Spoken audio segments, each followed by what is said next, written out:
Rabbil alamin wassalatu wassalamu ala asyrafil anbiya wal mursalin wa ala alihi wa sahbihi wasallim. Allahumma salli ala sayyidina Muhammad wa ala ali Muhammad wa ala alihi wa sahbihi ajma'in. Allahumma anna ala zikrika wa syukrika wa husni ibadatik. Rabbi shrah li sadri wa yassir li amri wahlul 'uqdatam min lisani yafqahu qawli. Amma ba'd. Assalamualaikum warahmatullahi wabarakatuh. Salam sejahtera, salam ukhuwah kepada al-fadil ustaz dan semua jemaah pencinta ilmu yang dengan izinnya dapat kita duduk dalam majlis ilmu yang barakah pada petang ini. Alhamdulillah kita masih lagi menjadi pilihan Allah. Kuliah petang ini dari saluran Google Meet Gemanur Iman yang dipimpin oleh Puan Hajah Rosniati binti Mansur dan ditadbir urus oleh Ahli Jawatankuasa Gemanur Iman, akan dipimpin oleh yang berbahagia Al-Fadil Ustaz Muhammad Zukri bin Abdul Jalil dengan pengajian kita hari ini, pengajian berkitab Qalbun Salim. Syarah penawar bagi hati yang dikarang oleh Ustaz Muhadir Haji Jules. Kuliah bagi menambahkan keberkatan majlis, mohon ihsan Ustaz untuk memimpin bacaan umul kitab Al-Fatihah dan pahalanya kita hadiahkan pada baginda Rasulullah sallallahu alaihi wasallam, keluarganya dan para sahabatnya, para anbiya, para solihin, alim ulama, guru-guru kita, ibu bapa kita, keluarga kita dan semua muslimin dan muslimat sama ada yang masih hidup ataupun telah kembali ke rahmatullah. Al-Fatihah. أعوذ بالله من الشيطان الرجيم بسم الله الرحمن الرحيم الحمد لله رب العالمين الرحمن الرحيم مالك يوم الدين إياك نعبد وإياك نستعين اهدنا الصراط المستقيم صراط الذين أنعمت عليهم غير المغضوب عليهم ولا الضالين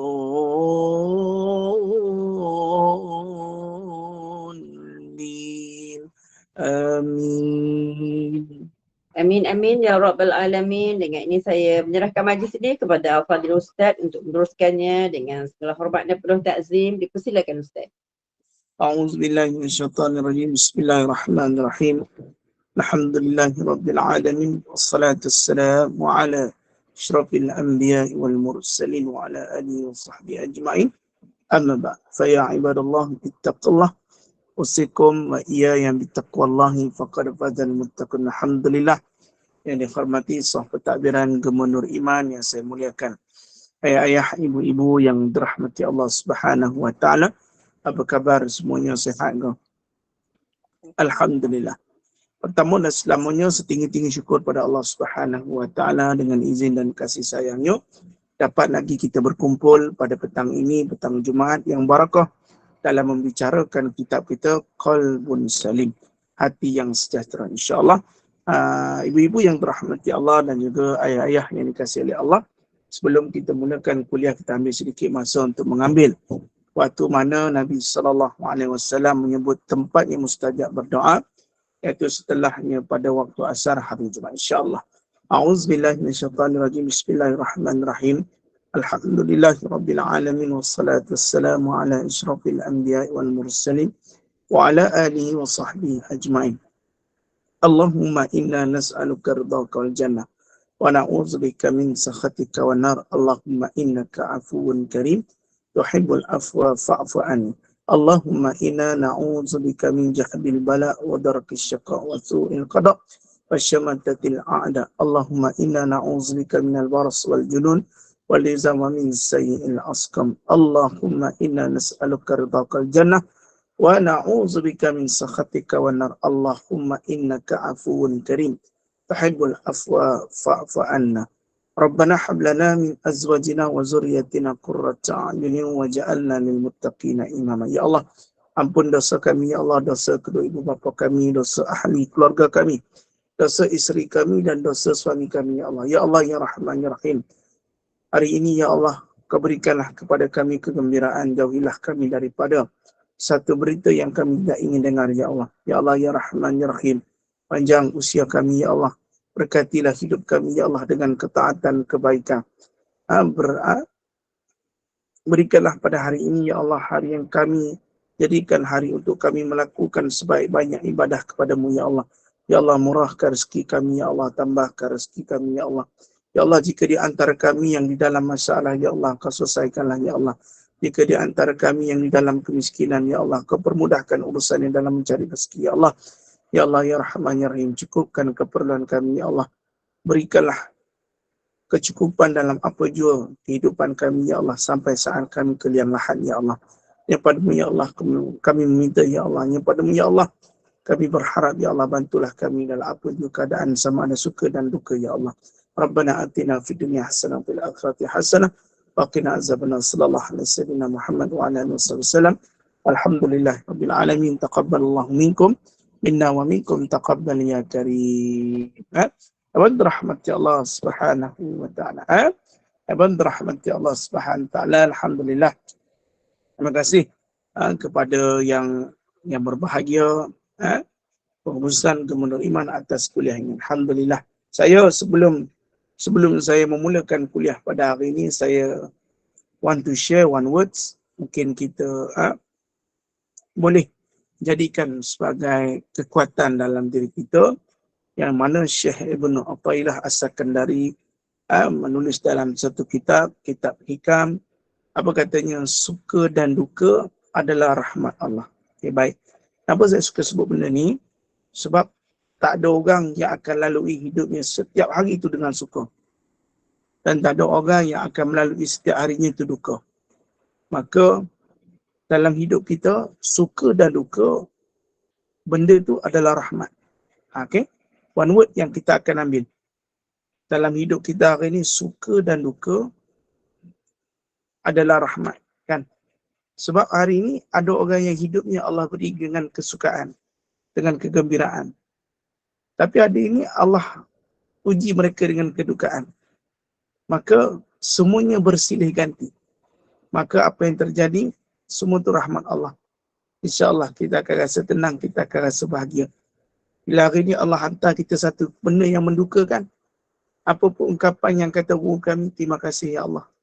Terima kasih sebab kau beri aku satu nikmat yang orang lain mungkin tak rasa, tapi aku dapat rasa. Tapi hari ini kalau Allah bagi kita satu benda yang suka, tuan-tuan, cakap Alhamdulillah ya Allah. Hari ini kau bagi aku satu nikmat, mungkin tidak ada pada orang lain. Maka suka dan duka ini, kita sama-sama jadikannya sebagai kekuatan untuk kita jadi lebih baik dan lebih baik, ya. Suka dan duka itu rahmat Allah, insya-Allah. Kita akan jadi orang yang baik. Bila mana kita anggap disangka baik di sisi Allah Subhanahu wa taala. Baik, kita masuk pada nota kaki 159. Boleh? Kebinasaan lidah. Berrahmati Allah. Kebinasaan lidah. Binasanya lidah.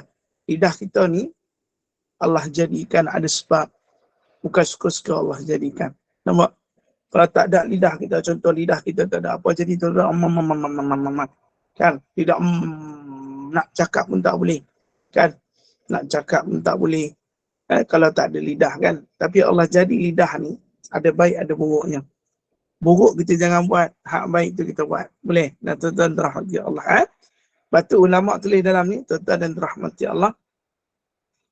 Kebinasaan lidah, kata ulama, ketahuilah lidah mempunyai, tuan-tuan rahmati Allah, lidah mempunyai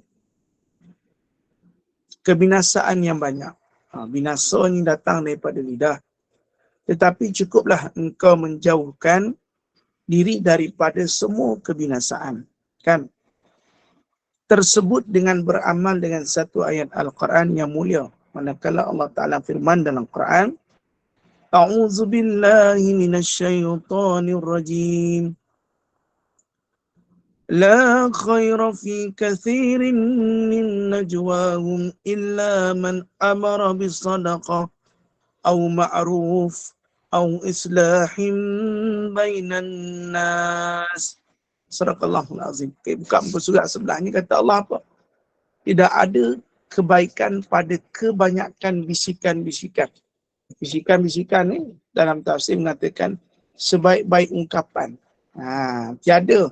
Tidak ada kebaikan pada kebanyakan ungkapan percakapan mereka kecuali Allah Ta'ala menyuruh kepada kita dengan lidah ni. Yang pertama, menyuruh orang bersedekah. Kan? Ajak orang bersedekah. Tuan-tuan, hari ni hari Jumaat, banyakkan bersedekah. Hari ni kami malam Jumaat, banyakkan bersedekah. Besok pagi, Bonda Masraha akan hantar pada semua grup WhatsApp. Dia kata, Alhamdulillah, kita bertemu lagi pada subuh ni dan jom teruskan infak. Kan? Untuk pada tabung GNI. Kan? Maknanya, ada benda yang Allah Ta'ala suruh kita dengan lidah ni. Iaitu ajak orang bersedekah. Maksud dia apa? Maksudnya bersedekah ini bukan hanya pada materialistik, tetapi bersedekah dalam membantu mereka-mereka yang memerlukan. Kadang bila sebut sedekah je tabung masjid. Bila tabung masjid dia sedekah. Kan? Tapi ada benda lain bukan selain daripada tabung masjid. Contoh, mahat tahfiz. Contoh, rumah anak-anak yatim. Contoh, rumah fakir miskin. Contoh, adik-beradik kita yang susah. Kan? Bila sebut sedekah je, tabung masjid. Bila sebut sedekah je, madrasah tahfiz. Begitulah. Tapi ada sebaik-baik sedekah yang telah dipecahkan oleh, disyarahkan oleh ulama tentang bab sedekah. Sedekah ni baguslah. Kan? Tuan-tuan, sedekah pada tabung masjid bagus. Sedekah untuk pengimarahan aktiviti-aktiviti NGO yang melaksanakan kuliah agama bagus. Tapi ada satu sedekah jangan kita lupa pandang. Tuan-tuan. Iaitu sedekah pada ahli keluarga kita yang berada dalam keadaan miskin. Kan? Kadang kita tak perasan dia orang ni miskin. Kadang kita perasan tapi kita tak nak tolong. Kata Imam Ibn Al-Jawzi, siapa yang sedekah kepada ahli keluarga tetapi yang suka je, yang tak suka, maka sebenarnya dia bersedekah ikut nafsu. Faham tak maksud saya?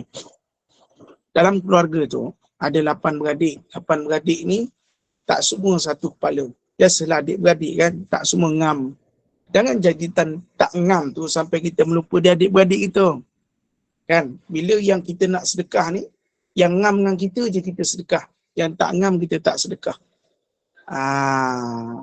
Maknanya, dekat situ kita telah bersedekah mengikut nafsu.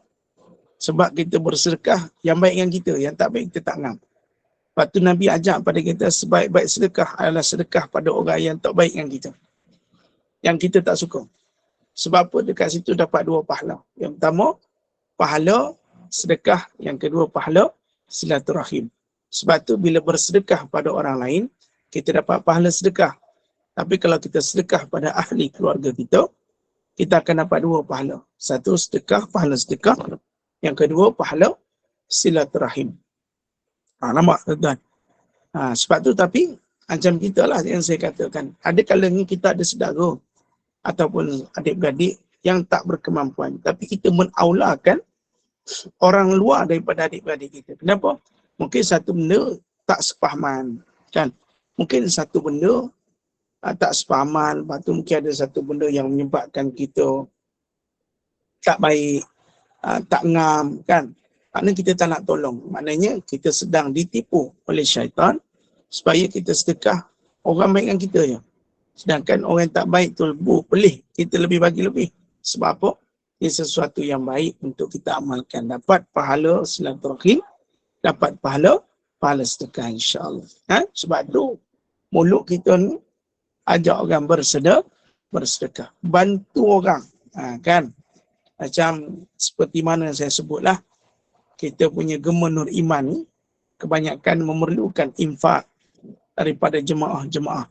Kita sebagai yang sentiasa duduk belajar, pada kita yang sentiasa duduk dalam majlisnya, kita sampaikan. Sampaikan maksud dia apa? Bagi tahu pada orang-orang yang boleh, pada orang-orang yang mampu untuk bersedekah dalam membantu pengimarahan. Memang Allah seru pada surah An-Nisa ayat 114 supaya ajak orang bersedekah. Yang kedua, iaitu atau berbuat kebaikan, amar ma'ruf. Mulut kita ni ya diizinkan Allah, lidah kita diizinkan Allah supaya ajak orang buat baik, kan? Jom kita ada kuliah asar, jom kita ada kuliah lepas maghrib bacaan Yasin. Atau apa lagi? Jom kita ada, jom kita ada, jom kita ada. Banyak jom lah. Maksud jom ni apa? Jom kita ada, jom kita ada, jom kita ada. Begitulah. Bagi kita faham. Jom kita salat, jom kita baca Quran, jom kita sedekah. Membawa orang kepada kebaikan dan juga ketaatan. Mulut lah. Kan? Bila orang tu buat baik, kita ajak dia, kita dapat pahala. Sebab tu seronoknya bila ajak orang buat baik. Tapi sekarang ni, kita nak ajak orang baik, kita malu. Sebab kita rasa diri kita belum baik. Jangan kita tunggu kita baik baru nak ajak orang buat baik. Kadang-kadang kita ajak orang baik sebab nak ingatkan orang ataupun ingatkan diri kita supaya kita buat baik. Itu saja. Bukannya sebab kita ajak orang baik, sebab kita baik. Tak. Yang salahnya kita ajak orang buat baik dan kita hukum dia sekali. Itu salah. Tuan-tuan rahmati Allah. Maka mulut ni ajak orang baik. Jangan ajak mengumpat. Jangan ajak mengadu domba. Jangan ajak kita kelemahan orang lain. Tak boleh. Tuan-tuan rahmati Allah. Sebab kita sendiri jadi manusia ni. Kadang macam saya sendirilah. Saya ajak tuan-tuan bersedekah. Kadang saya pun tak bersedekah. Kadang saya ni. Tapi pada masa yang sama saya sedang ingat diri saya. Sebagai contoh saya kata, tuan-tuan, kalau mampu kita setiap malam mesti bangun tahajud 2 rakaat. Saya sampaikan, belum tentu saya tahajud. Sambil saya menyampaikan kebaikan, sambil itu saya ingatkan diri saya sendiri. Sebab kita manusia lemah. Kita manusia alpa. Kita manusia tak pernah kita kata kita ni very perfect. Tak. Kadang kita sampaikan, bukan makna kita ni alim. Kita cuba menyeru apa yang Allah perintahkan dalam Quran. Amar ma'ruf, nahi mungkar. Ajak orang buat baik. Ajak orang buat baik. Siapa suruh kau ajak buat orang baik ni? Kau pun belum tentu baik. Maknanya apa? Bukan aku yang suruh, tapi Allah Ta'ala suruh. Walaupun aku belum baik, aku ajak orang. Kan? Sebab tu saya suka pada ibu-ibu semua ada share Gema Nur Iman punya kuliah. Share pada grup-grup yang nak masuk. Kan, share kebaikan. Kita bukan nak orang angkat kita. Engkau ni share ni, kenapa ni? Kau nak orang puji? Tak. Kita nak orang bagi dekat dengan kebaikan. Sebab Allah perintah guna lidah kita untuk ajak orang buat baik. Tapi zaman sekarang, tak payah guna lidah, tak apa. Tag saja hujung jari sampai dah ajarkan pada orang pada majlis ilmu. Kan? Ni mulut kita ni. Mulut kan nak makan je. Lidah bukan untuk rasa saja. Tapi untuk ajak orang pada kebaikan. Dan yang terakhir, mendamaikan antara manusia. Okey, baik. Ni bab ni saya sentuh sikit lah. Iaitu berkaitan mendamaikan antara manusia. Okey. Mungkin Bonda Norini, Kakanda Azrina dan juga jemaah lain. Bonda Hasnas, kan lama saya tak jumpa Bonda Hasnas ni. Sonyap je, kan. Bonda Moda, kan. Ada ke dalam ni tak pastilah. Ada tak ada, kan. Ada orang pernah cakap, dia kata, Ustaz, ada bohong sunat. Bohong sunat, dia kata, Ustaz, ada tipu sunat. Sebenarnya istilah tipu sunat ni tak boleh guna pakai. Tetapi ada sesuatu perkara yang boleh mendamaikan. Ada kalanya terpaksa kita menggunakan satu cara untuk mendamaikan. Contoh, saya dengan Bonda Norini tak berapa baik. Contoh. Sebab Bonda Norini kata, Ustaz dah lama tak makan asam pedas. Maka Bonda Norini kecil hati, dia kata. Contohlah. Kecil hati. So dia marahlah ke Ustaz.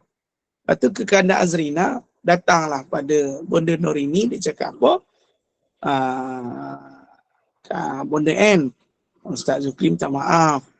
Sebenarnya dia bukan tak nak datang, tapi dia sibuk, dia minta maaf lah. Tapi dia malu nak cakap dengan Bonda N. Sedangkan saya tak cakap pun. Tapi dia ada-adakan untuk mendamaikan. Itu dibolehkan. Faham? Lepas tu Kakanda Azrina pun tanya, datang jumpa saya, Ustaz, macam ni. Betul. Macam ni Ustaz Zukri, Bonda ni mana ada kecil hati. Dia kata Ustaz tu tidak datang lah, dia okey je. Mungkin salah faham sikit itu kot. Tadi Bonda Norini kata okey je kalau Ustaz nak datang bila-bila, anytime je nak datang. Makanlah, tak ada masalah, tak adalah kecil hati, dia okey je. Maknanya dia jadi jabatan pendamai. Kan, kalau kita yang ada pengalaman bercerai, dia ada satu jabatan. Namanya jabatan perdamaian. Kan, dia untuk mendamaikan. Kalau boleh jangan bercerai, mesti disatukan. Contoh yang bagi kita faham. Maka boleh tak? Boleh. Tapi jangan guna istilah bohong sunat, tipu sunat ni. Tak menarik. Nanti takut-takut anak-anak kecil dengar, oh boleh bohong sunat ni. Oh boleh tipu sunat ni. Oh menipu pun boleh sunat je mak ya. Macam tu kita gunakan satu kaedah cantik, menyatukan, mendamaikan manusia. Dengan kaedah helah ataupun kaedah yang kita kata yang dibenarkan oleh agama, kan. Contoh menceritakan sesuatu benda tu tak ada pun, tapi kita menceritakan supaya dia jadi baik, kan. Biasanya jadi orang perantaraan lah. Kalau adik-beradik gaduh, si Alang dengan si Acu, si Angah yang jadi perantaraan. Tapi diorang ni nak bercakap, malu kita sampaikan bagi pihaknya supaya jadi baik, insya-Allah, kan. Allah perintah. Sebab tu kalau kita adik-beradik ni janganlah bergaduh, kan. Dulu kita satu perut, satu katil, satu pinggan mangkuk, satu dapur, satu bilik air, satu tidur, kan. Tidur pakai toto dulu, kan. Janganlah sikit-sikit gaduh, kan. Pasal sikit cakap gaduh, kan. Lepas tu saya selalu pesan pada adik-beradik semua, kan kita ada adik-beradik, kalau dah kahwin, ada kehidupan sendiri, jangan kita lupa adik-beradik kita. Sebab adik-beradik itulah yang kenangan kita waktu kecil dulu, kan. Kita dah kahwin, kita tak ada kenangan dengan anak-anak kita waktu kecil. Dulu-dulu, zaman dulu-dulu yang kita susah macam mana, kan. Kecil-kecil dulu, kita dengan adik-beradik kita. Kalau kita ada kehidupan sendiri pun masih ingat adik-beradik kita. Tak serapat mana pun, mesti kita ingat adik-beradik kita, kan. Janganlah kita gaduh-gaduh dah tua-tua ni, sedih orang tua. Apatah lagi orang tua dah tak ada, kan. Jangan gaduh-gaduh, kan. Kita baik-baik, ingat dulu kita makan sama satu pinggan, buka puasa sama-sama. Kenangan kecil tu takkan dapat diulang adik-beradik. Itulah kenangan kita. Lepas tu jangan kita gaduh adik-beradik, kan. Jadilah orang yang mendamaikan, kumpul adik-beradik. Sebab apa? Senangkan hati orang tua, kan. Adik-beradik, air yang dicincang tidak akan diputus, tidak akan putus. Tapi saya boleh katalah pepatah air yang dicincang tak akan putus ni satu ungkapan yang tak boleh guna pakai sekarang. Sebab sekarang adik-beradik memang putus habis, kan. Pengalaman saya sampai ada yang meninggal tapi adik-beradik tak datang, kan. Walaupun kita kata peribahasa tu memang cantik, air yang dicincang tak akan putus seperti adik-beradik. Tapi itulah tuan rahmatillah, Nabi pun sebut dalam hadis yang ke-39 dalam kitab Syekh Ahmad Pami Zamzam, antara kiamat nak tiba, hubungan kekeluargaan tu dah terputus. Silaturahim tu tak ada. Tuan-tuan, silaturahim tu tak ada. Nampak? Tuan-tuan. Sebab tu, jadilah kita kalau adik-beradik kita ada bergaduh, damaikan. Kalau adik-beradik kita ada yang tak baik, damaikan. InsyaAllah. Kita akan jadi orang yang baik atas seruan Allah dalam surah An-Nisa ayat 114. Dan berkata, ayat ini bermaksud, janganlah bercakap sesuatu yang tidak memberi manfaat kepada dirimu. Dan tahanlah apa yang kau ingin cakapkan untuk sesuatu yang memberikan kebaikan. Tindakan begini boleh melepaskan diri daripada kebinasaan dunia dan akhirat. Apa yang dimaksudkan dengan sesuatu yang tidak memberi manfaat ialah jika percakapan itu ditinggalkan, dia tidak akan kehilangan pahala akhirat atau kebaikan dunia yang sangat diperlukan. Sesiapa yang menahan dirinya tidak bercakap kerana hanya akan bercakap apabila ia memberikan kebaikan sahaja, sudah pasti kurang bercakap. Oleh itu, kamu hendaklah berfikir ketika hendak bercakap sesuatu yang tidak bermanfaat. Sebab tu kata guru kami ada 3. Sebelum bercakap, fikir dulu apa yang nak cakap. Yang kedua, setelah bercakap, ada tak keuntungan pada kamu setelah bercakap? Yang ketiga, sekiranya tak ada keuntungan, lihat adakah manfaat bagi yang mendengar tu. Kalau tak ada manfaat, sebaiknya kamu hendaklah diam. 3 tadi. Bila nak cakap, fikir dulu apa nak cakap. Yang kedua, apakah keuntungan setelah kamu bercakap? Yang ketiga, yang mendengar kamu cakap tadi manfaat atau mudarat? Kalau manfaat, katakan. Kalau tidak manfaat, hendaklah kita diam. Wallahu a'lam. Dan katanya, apabila ia boleh memberi kebaikan, sahaja sudah pasti, kurang dia bercakap. Oleh itu, kamu hendaklah berfikir ketika hendak bercakap sesuatu yang tidak bermanfaat. Jika kamu menyebut nama Allah sebagai ganti percakapan yang tidak bermanfaat tadi, sudah pasti ia adalah suatu keuntungan yang besar kerana zikrullah adalah seperti sepotong emas dan percakapan yang tidak memberi manfaat seperti tanah yang keras. Maknanya kata pengarang, kalau kamu kata benda tu tak manfaat, baik kamu nyebut nama Allah. Subhanallah, Alhamdulillah, Allahu Akbar, La ilaha illallah. Cukup bagi kamu, memadai bagi kamu. Kerana apa? Kata pengarang, zikrullah adalah seperti sepotong emas dan percakapan yang tidak memberi manfaat adalah seperti sepotong tanah yang keras. Seperti sepotong tanah yang keras. Tak ada benda. Tapi zikrullah ni seperti sepotong emas. Sepotong emas apa? Bar tu ke apa kan? Maknanya zikrullah ini besar fadilat daripada kamu menyebut sesuatu yang tidak bermanfaat. Kalau kamu sebut Allah, Allah, Allah, Allah pun tak apa. Kalau kamu sebut Allahu Akbar pun tak apa. Kalau kamu sebut La ilaha illallah, Alhamdulillah. Kalau kamu sebut Allahu Akbar, Allah, Allah, Allah, Allah pun tak apa. Kan? La ilaha illallah. Lebih besar maksudnya, lebih besar fadilatnya daripada perbuatan kamu menyebut perkara-perkara yang lara. Apakah mungkin seorang yang berakal menolak ataupun berkata menolak sepotong emas dan mengambil sepotong tanah yang keras? Kalau kita manusia yang berakal, kata pengarang, takkan kita ambil benda yang tak manfaat. Takkan kita ambil sesuatu yang tidak mendatangkan kebaikan. Contoh, kita diadakan satu tanah dan juga satu emas. Mesti kita nak ambil emas. Tetapi hakikatnya bila orang berzikir, emas tu tak nampak. Tetapi nilainya sama dengan sepotong emas. Sebab tu kata almarhum Tuan Guru Datuk Ismail Kamus, kalaulah neraka Allah itu dinampakkan pada manusia, dinampakkan pada manusia, nescaya masjid 17 tingkat pun penuh. Orang datang solat setiap waktu. Kan? Tapi tak nampak. Sebab tu masjid kita jarang penuh.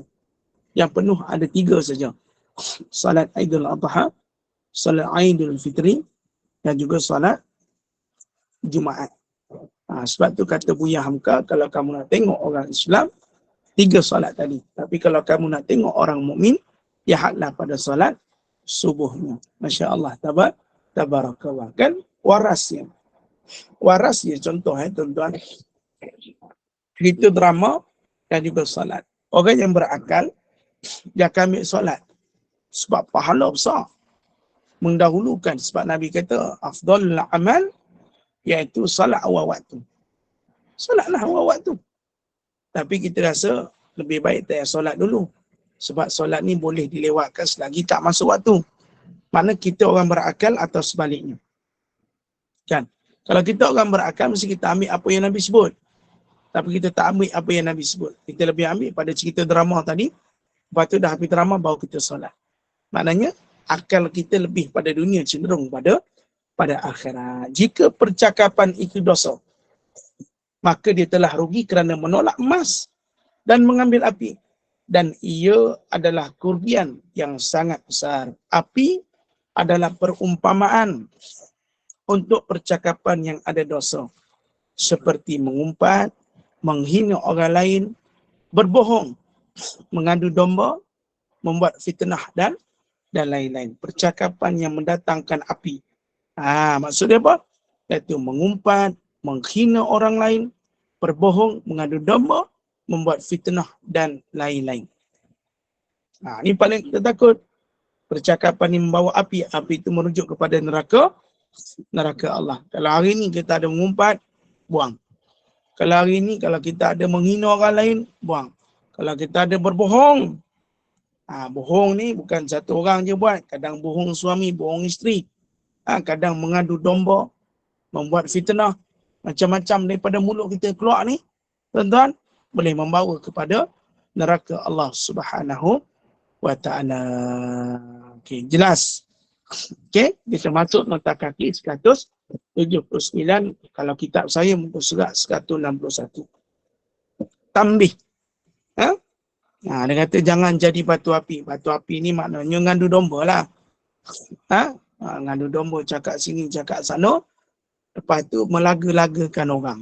Bahaya batu api ni. Kan? Baik jadi batu seremban. Batu seremban ni lagi best main daripada batu api. Saya dulu jago batu seremban peringkat sekolah menengah. Orang perempuan mengalah dengan saya. Jangan main-main no. Tuan rahmati Allah. Baik. Pada nota kaki 179, berhati-hati dengan golongan Ruwaibidah. Sebut betul-betul Ruwaibidah. Bukan Ruwaibidah. Bidah. Ruwaibidah ni siapa? Orang yang pandai berbicara tanpa ilmu yang mendalam. Nampak kata pengarang apa? Sebagai tambahan, berhati-hati dengan golongan Ruwaibidah. Orang yang pandai berbicara tanpa ilmu yang mendalam. Akhir zaman, orang pandai bercakap tapi ilmunya tak ada. Cakap pandai tapi ilmunya tidak ada. Jelas. Jaga-jaga. Cakap dengan orang sebegini. Rasulullah SAW bersabda, sayati 'alan nasi nasanawatun khadda'atun yusaddaqu fihal kazibu wa yukazzabu fihal sadiq wa yu'tamanu fihal kha'inu wa yukhawwanu fihal amin wa yuntiku fiha ruwaibidah kila wa man ruwaibidah qala ar-rajulu tafihu yatakallamu fi amril ammah. Akan datang kepada manusia tahun-tahun yang penuh dengan penipuan. Dibenarkan orang yang berdusta dan didustakan orang yang jujur.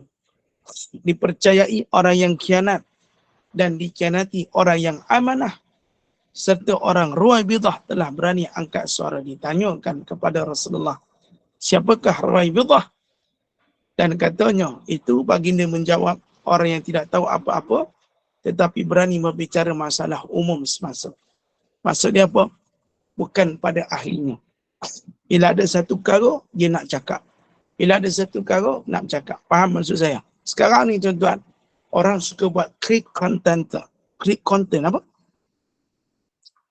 Creator content. Content. Kan? Bila ada isu semasa. Macam mana? Create content. Create content. Ui, ini pun ada moda ni, Brunei. Masya Allah. Create content. Kan? Bila ada satu isu, dia sibuk nak masuk. Bila ada satu isu, dia sibuk nak masuk. Sedangkan dia tak tahu apa-apa. Pokok pangkal untuk publicity sahaja. Faham? Untuk dapatkan nama sahaja. Untuk dapatkan itu sahaja. Saja masuk. Dia kata kenapa masuk saja je Ustaz. Tengok benda ni macam viral. Dia pun nak cuba jugalah supaya dapat nama. Inilah Ruwaibidah. Tak tahu apa-apa. Tapi berani berbicara masalah semasa. Contoh. Ingat tak waktu COVID dulu? Waktu COVID dulu, Mufti kata siapa yang balik kampung, maknanya hukum dia dosa.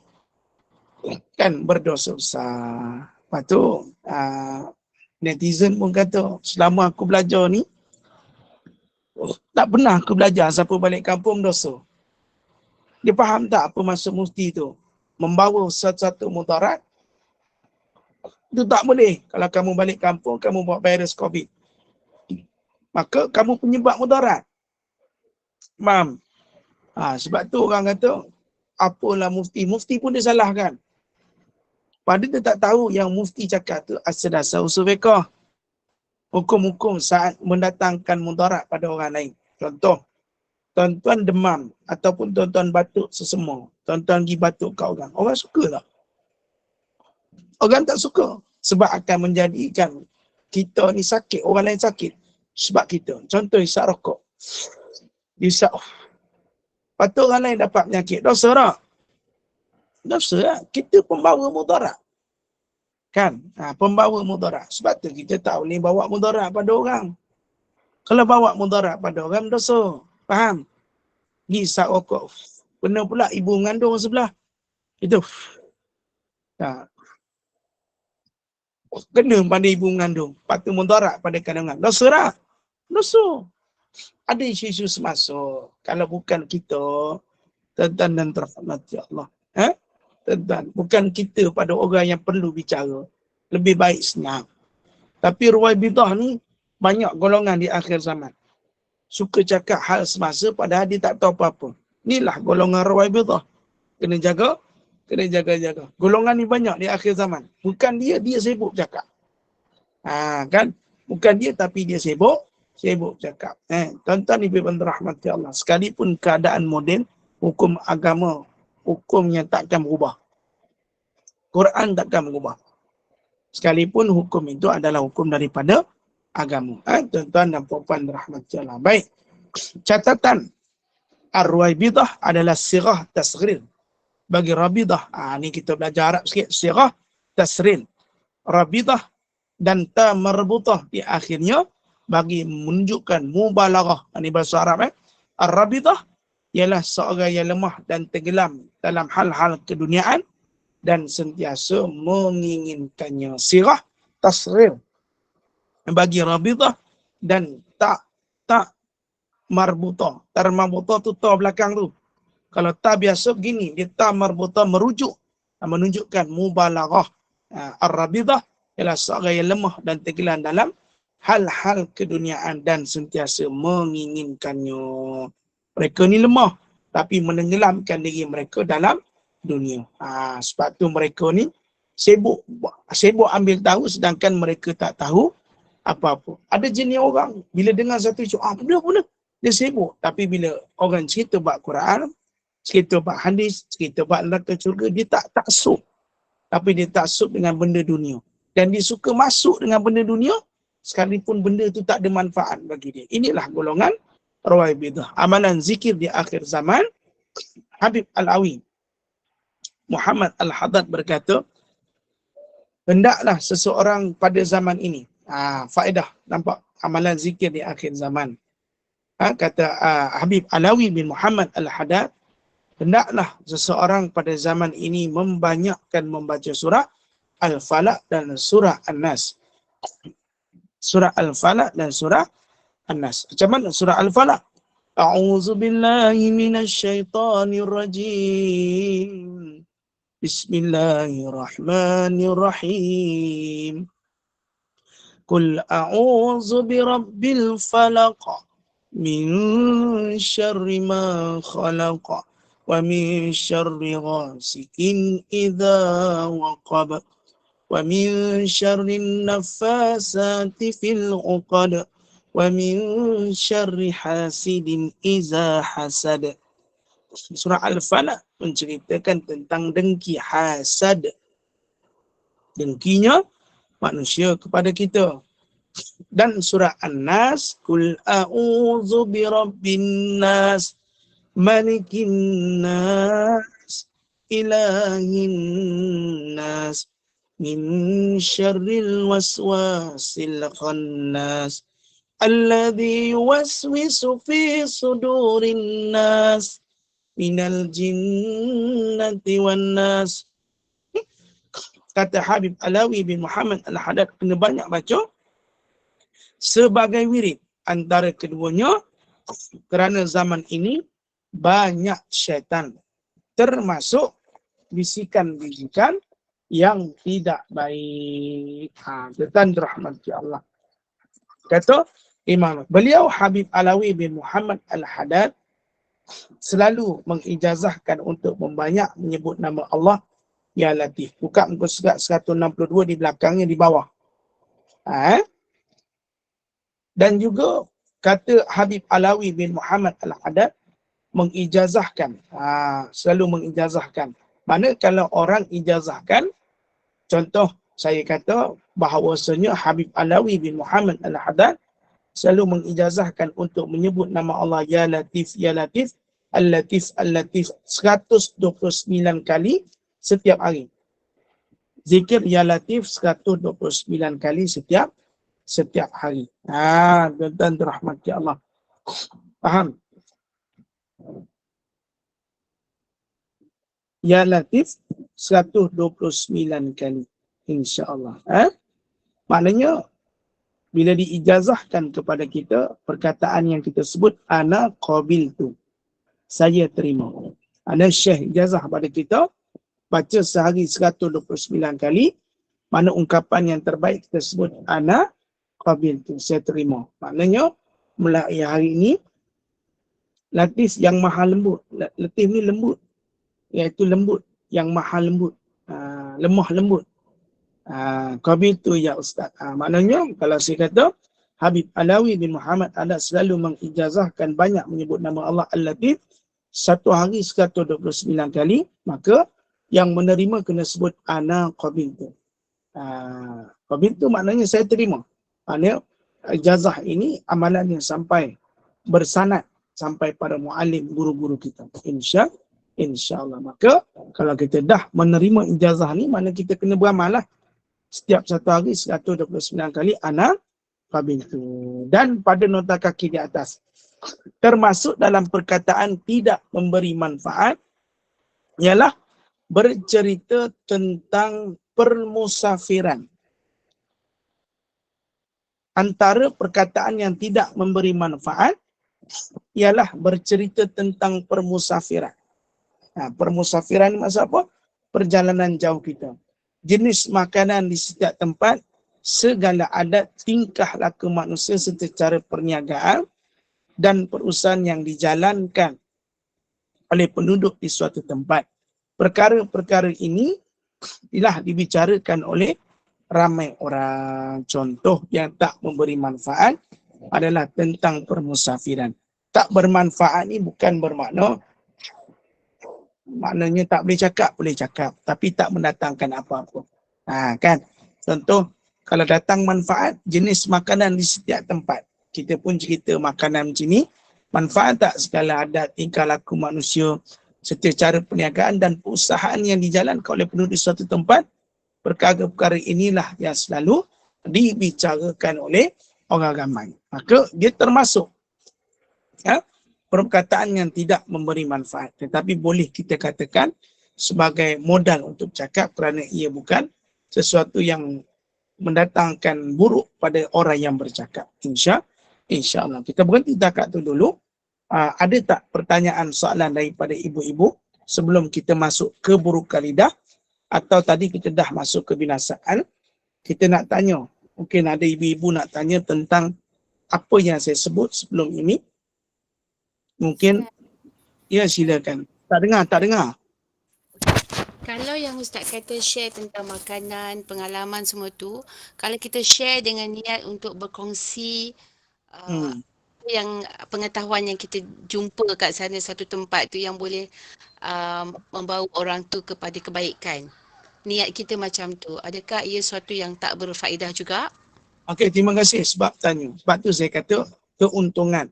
Saat kita bercakap, ada tak keuntungan buat kita? Maknanya kalau ada, sebab kita mendatangkan satu kebaikan, promotion atau apa-apa.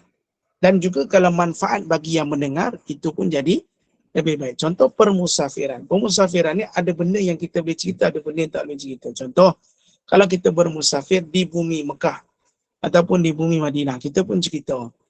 Tuan-tuan, kita pergi, saya pergi berjalan di mahalah, saya mikat di sana, saya ni seronok kan? Seronok tak? Seronok. Kata orang, okey, seronok. Yang menerima tu manfaat ataupun tidak. Sebab, terima kasih sebab yang bertanya. Kadang yang bila kita bercerita ni, tak semua orang suka. Kadang ada yang tak suka. Maknanya ada kalanya tak semua nikmat kita boleh cerita. Kan macam kita cerita bab makanan. Memang kita niat kita nak bagi contoh. Betul. Tapi kadang dia kata, alah macam kau seorang je yang makan. Orang lain pun ada makan, kau je nak cerita. Kan? Kadang ada yang tak suka, ada yang suka. Sebab itu ada benda, ada kalanya berhati-hati dalam bercerita. Itu saja, bukan tak bermanfaat. Kadang-kala bila kita bercerita tu tak semua fikir kita nak bagikan satu contoh yang baik. Kadang dia akan fikir, elah nak cerita lah tu, dia pergi sana, alah nak cerita lah tu. Dia makan kat tu, alah nak cerita lah tu. Sedangkan perceritaan tu baik saja. Mendatangkan manfaat, silakan cerita. Tetapi kalau benda tu nampak macam mudaratnya lebih, macam kita pun tahu kepada siapa orang yang kita nak cerita. Contoh bonda siapa tanya? Bonda Ani. Apa? Anis. Tak nampak nama. Assalamualaikum Ustaz. Saya boleh. Ya. Bonda Ani akan tanyakan. Kita nak bercerita dengan orang pun, kita tengok juga siapa yang bercerita. Kalau dia mendatangkan manfaat, silalah bercerita. Nak cerita aku kat sana, aku kat sini kan. Aku musafir kat sana ada makanan kat sini, kat sana. Kalau dia manfaat, silakan. Itu tak ada menjadi satu isu. Kan? Tapi kalau kita tahu yang kalau kita cerita dengan dia, tak mendatangkan sebarang manfaat, so ignore lah pada orang yang sebegitu. Wallahualam. Kita jelas? Terima kasih. Okey, silakan kepada Azrina. Assalamualaikum Ustaz. Ustaz, betul lah kupasan yang terakhir ni kan tentang bercerita permusafiran, jenis makanan. Yang ni dari sisi tasawuf Ustaz kan. Kalau duduk di kalangan guru-guru ataupun sahabat-sahabat yang sangat memberatkan tasawuf ni, memang semua isu ni mereka tak pernah borakkan pun. Kan? Betul. Sebab saya belajar benda ni juga masa saya berada di bumi Mekah. Alhamdulillah sebab musafir bersama dengan tim Ustaz Syekh Zainul Asri. Masa di Mekah memang satu hotel tu semua kita orang. Dan Alhamdulillah saya dapat grup bersama dengan Umi, isteri Ustaz sendiri. Daripada Madinah pun saya satu hotel. Ya Allah, saya sangat mengamati apa yang dibicarakan tu. Memang saya kata nak sebut bab makanan ke, tempat pergi ke, tapi cara makan, menyentuh makanan pun hanya sedikit sampai kita tak terarah pun nak fokus bab makan ke, bab keindahan tempat ke. Betul saya. So yang artikel terakhir ni sebenarnya lebih kepada tasawuf punya pandangan. Jauh. Tasawuf. Saya sokong benda tasawuf ni, memang kita kalau bicara dengan orang tasawuf ni beza. Dia tak bincang benda-benda ngarut ni. Bersembang kosong pun dia tak sembang. Dia hal akhirat, hal keimanan, hal yang datang manfaat bagi akhirat. Ni memang orang tasawuf lah. Betul lah kata Kekanda Azrina, lebih-lebih lagi duduk dengan Syekh Zainul Asri. Saya duduk dengan Syekh Nuruddin Marbu' Al-Banjari pun, bila bicara dengan Syekh, Syekh satu orang yang jaranglah kita nak bercakap benda yang biasa kita borak pun kita jadi tak boleh nak bercakap. Sebab kita takut kita salah cakap. Ya, kita tak terdorong pun nak sembang pasal tu. Kita tengok wajah dia, kita takkan mendorong nak bincang benda tu. Sebab tu bila Kekanda ni cakap kalau kita nak share, sebab tu saya kata kita nak share tu kita tengok dulu siapa orang yang kita nak share. Kalau kita duduk dengan orang-orang yang memang pakat, memang benda tu dia suka dengar, kita share tak apa. Daripada segi tasawuf, kalau duduk dengan orang tasawuf, duduk dengan orang-orang yang duduk memahami tasawuf, mereka benda-benda ni memang orang tak cerita. Bola-bola pun orang tak cerita. Sebab mereka dunia ni jauh tau. Hati mereka tu dah terlalu terikat dengan akhirat. Sampai Allah menjadikan bibir, mata, telinga, pandangan mereka hanya melihat sesuatu yang jauh hatta perkara syubhat. Kan. Waktu saya duduk dengan YB Senator Dr. Zulkifli Al-Bakri, bila bercakap dengan dia tak susah nak bercakap, melainkan kita bercakap. Kalau dia bercakap pun sepatah, ya, macam tu. Maknanya bila kita duduk dengan orang sebegini, teman yang kita duduk tu, dia akan mendorong cara percakapan kita. Kalau kita duduk dengan kawan hak jenis kata Bonda Norini, orang Perlis kata jenis loklak, Kita mesti jadi loklaknya bercakap. Betul tak benda Norini lah? Tanya benda Norini. Dia mesti kata. Betul. Kita jumpa kawan jenis loklak. Memang habis cerita buat loklaknya. Tapi kalau kita jumpa Syekh, automatik kita akan jadi beradab bila bercakap. Kita jumpa Syekh, kita nak cakap benda dunia pun tak boleh lah.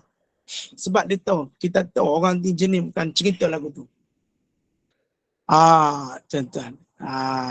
Sebab tu, yang kata-kata tadi tu, bagi orang tasawuf lah. Memahami konsep sebab hati mereka betul-betul terikat dengan akhirat. Kan?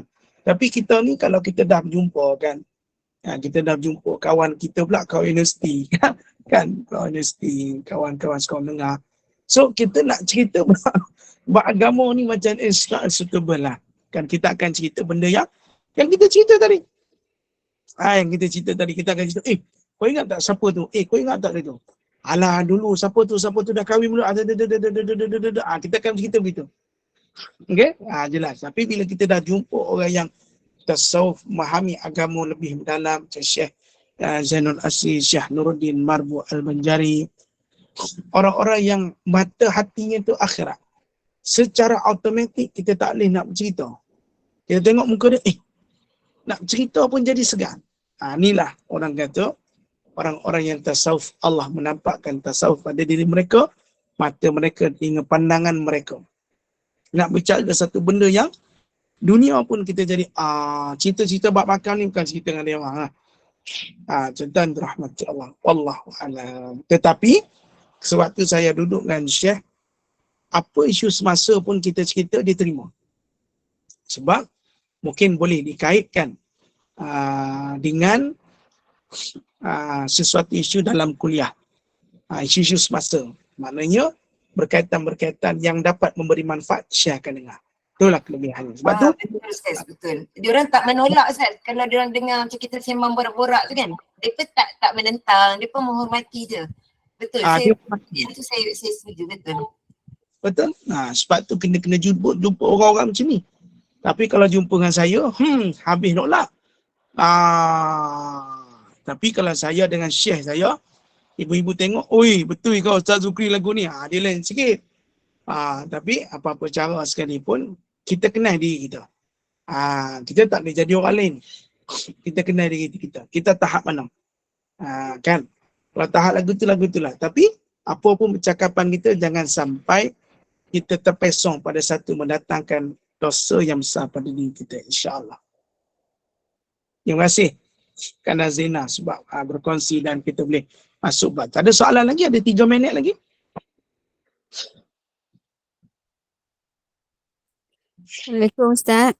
Salam. Ya, Ana. Ya, tadi Ustaz dah ijazahkan zikir Ya Latif tu kan? Ya. Ya, jadi boleh tak Ustaz tolong tadaburkan sikit bagi penjelasan tentang nama Allah ni. Macam tu dia ada main terus, nak main terus itu kena Asmaul Husna tu, buka kitab tu. bukan maksud macam mana nak abang Ya, saya tahu. Ya Latif ni makna dia lembut kan? Lembut tu macam mana Ustaz? Okey, Maksud dia, terima kasih. macam mana Ustaz? Tak pandai nak tanya tapi nak tahu. Nak tahu lagu tu Latif, Allah ni lembut pada mana? Lembut, macam kata lemah lembut ni, kata ulama, Allah lemah lembut pada orang yang beriman, orang mukmin. Allah sangat berlemah lembut. Maknanya lemah lembut ni bukan lemah lembut ala amboi, bukan.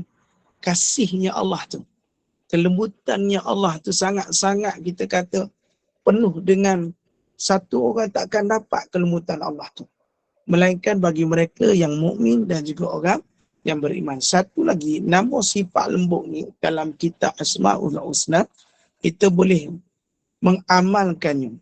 Bila kita mengamalkan sifat lemah lembut Allah dengan nama Allah Ya Latif, secara automatik hati kita yang mati akan jadi hidup, hati kita yang keras jadi lembut. Dan juga kalau anak-anak kita yang hatinya keras, kebanyakannya orang tua kata masak berat tu bersebut Ya Latif, supaya diberikan kelembutan hati mereka. Kita beramal dengan sifat-sifat Asmaul Husna Allah, Ya Latif, ya kabir, ya mutakabbir, ya afu. Maknanya sifat ya latif ini kelembutan Allah. Bukan makna Allah tu lembut, tak. Sifatnya.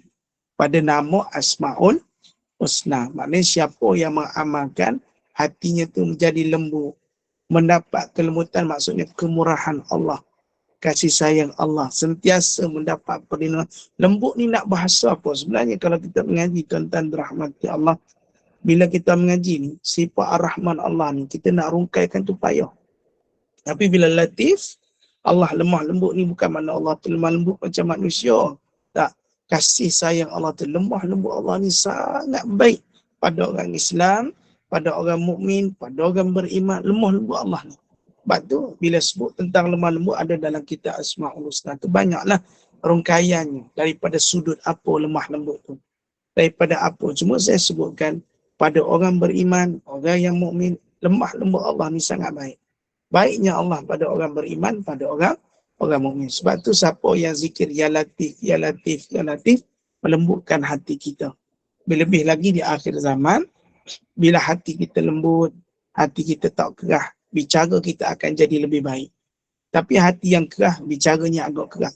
Kerah ni maksud dia lebih cenderung pada perkara-perkara yang tak baik. InsyaAllah. Mudah-mudahan terjawab, Ana. Ya, terima kasih Ustaz.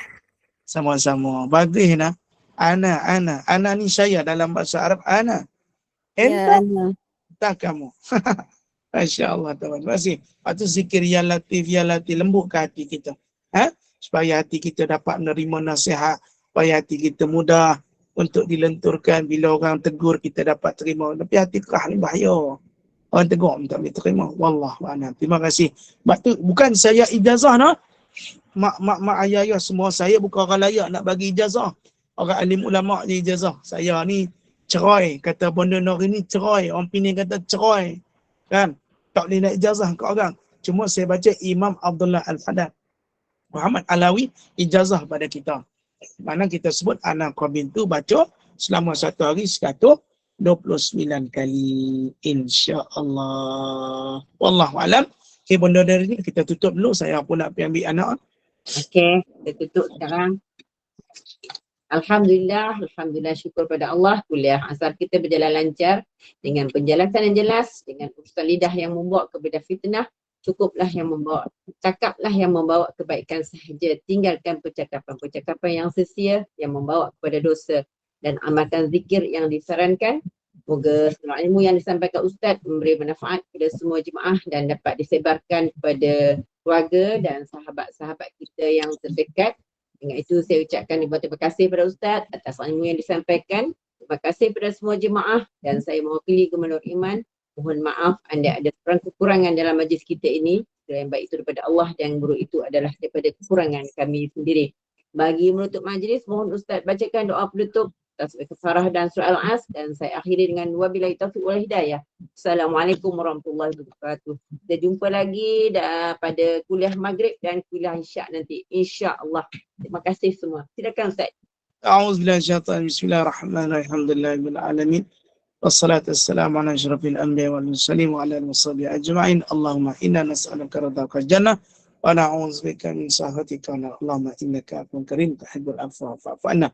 Rabbana atina fid dunya hasanah wa fil akhirati hasanah wa qina azabannar. Sallallahu alaihi wasallam Muhammad wa ala alihi wasallam. Alhamdulillahirabbil alamin. Subhanallah wa bihamdihi. Subhanallahil azim. Asyhadu an la ilaha illa anta nastaghfiruka wa natubu ilaik. Bismillahirrahmanirrahim.